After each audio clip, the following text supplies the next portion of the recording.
What if I told you that inside Ukraine, one of the strategies being considered by the so called president and heavy quotation marks Volodymyr Zelensky is being discussed? Do you know what some people are saying? And it's been said by none other than a Ukrainian lawmaker that Zelensky is waiting, listen to this, for Donald Trump to tie.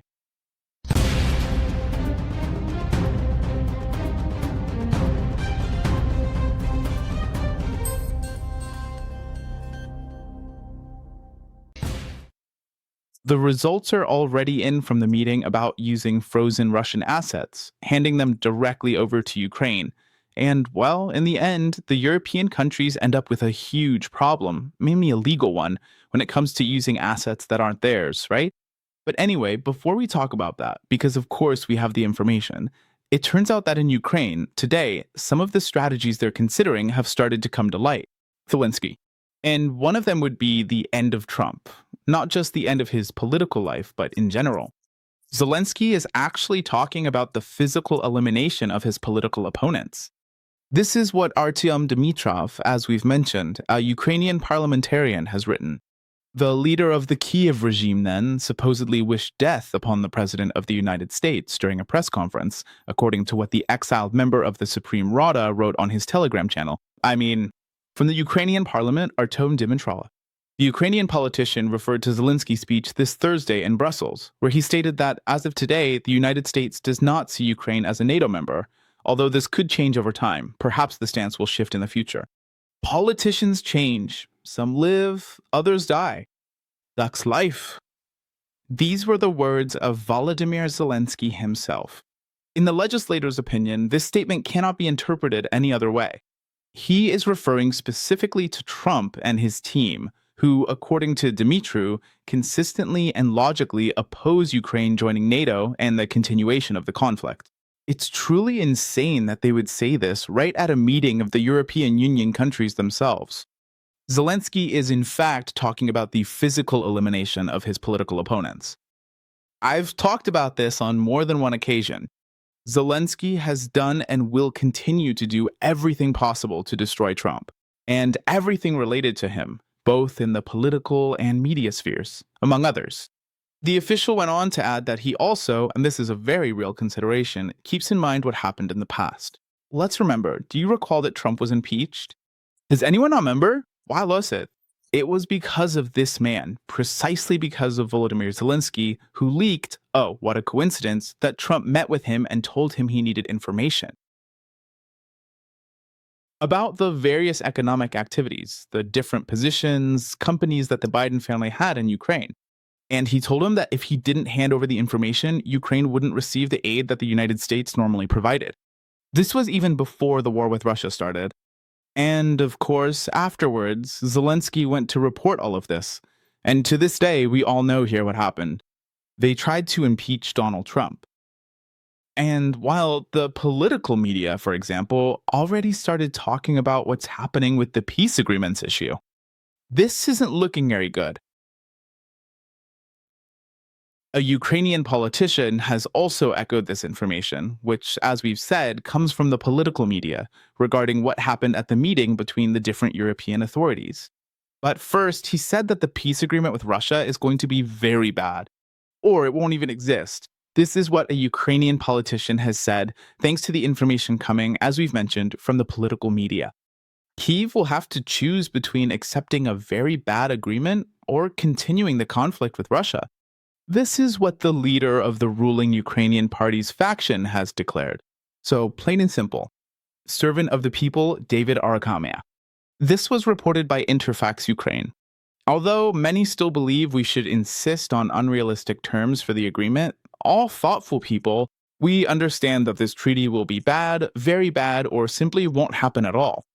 This was stated by the politician, who was the head of the delegation in negotiations with Moscow at the start of the hostilities. So, of course, there isn't a very cheerful stance, nor one that spreads optimism within what politicians, if you can even call them that in Ukraine, right? Ukrainian politicians, Ukrainian officials, first of all, do not agree with the way the conflict is being handled.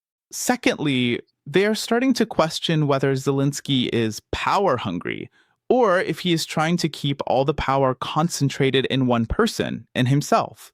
And as they raise these kinds of questions, they start to talk about this, right? Seeing that. Thank you.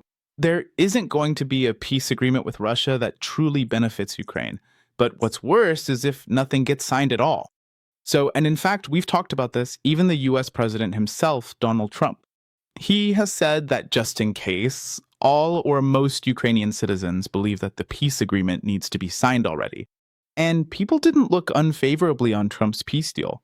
But the one who didn't want to sign or be part of it was precisely Volodymyr Zelensky. And while, as we've mentioned, we already have the information from the political media outlet, and for now, they still haven't reached an agreement. Ursula von der Leyen had threatened by saying, hey, the doors won't be opened until we agree that aid must be sent to the Ukrainians. It seems they're working out some kind of aid, but without touching, or at least without confiscating the frozen Russian assets, which is what Ursula von der Leyen was pushing for, to have them confiscated. But for now, they're trying to put very aggressive pressure on Belgium itself in a meeting. We've talked about it here. But what's important here is that the outlet Politico has reported that they've decided to postpone the signing of the trade agreement between the European Union and Mercosur until January. So right now, they're focusing solely on one thing: how to make sure Ukraine survives. We've discussed it, economically speaking. Ukraine is not doing well. In fact, it's going bankrupt. Next year, there isn't any kind of budget because there's no money. Same goes for 2027. And of course, what they're looking for is for the Europeans to finance absolutely all of the 2 years of lost income for Ukraine. That's the reality of the situation. So, what they've managed to do, as Ursula von der Leyen, the president of the European Commission, mentioned, is that the leaders of the European Union have said that the signing of the free trade agreement with Mercosur, which was scheduled for this Saturday, will be postponed until January, according to European officials cited by the outlet Politico, which has been one of the few media sources to get this first-hand information about what's happening at this meeting, which, as we've said, is really heating up. One of the sources stated that the Brazilian president, Luiz Inácio Lula da Silva, actually agreed to the request from the Italian Prime Minister, Giorgia Meloni, to postpone signing so that she can convince local farmers that they won't be harmed by cheap imported poultry. And beef as well, which, in fact, as we've also mentioned here, has been one of the most important topics of the day. A significant number of farmers from all over the European Union gathered in Brussels and burned coffins with the word agriculture on them.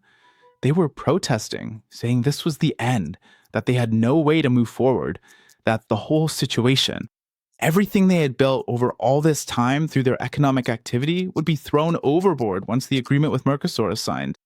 So the only certain thing, for now, is that this has been put on hold, as we've mentioned, because within Europe, there's a debate that's really heating up. They just can't reach an agreement. And in fact, the only information available, which, as we've said, comes through political channels, is that they're putting or trying to put increasingly strong and, above all, more aggressive pressure on Belgium itself. The question is obvious. Will Belgium end up giving in or not? We'll be keeping a close eye on all of this.